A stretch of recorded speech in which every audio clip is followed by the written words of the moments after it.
How you doing? This is Ben from HowToBushcraft. Today I'm going to show you how to make a Marline Spike Hitch. I learned it from Dave Canterbury's Bushcraft Illustrated, a visual guide book. This is a really, really great book. I recommend it. All right, so you have your rope.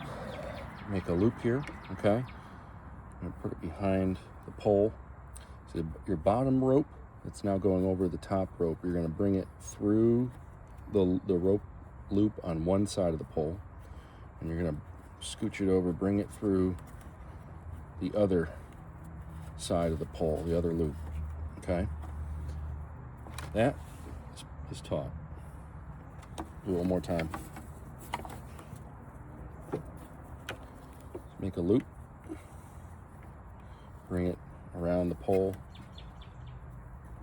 You're going to take your bottom rope that's now going over the top, bring it through the loop on one side, bring it through the loop on the other side,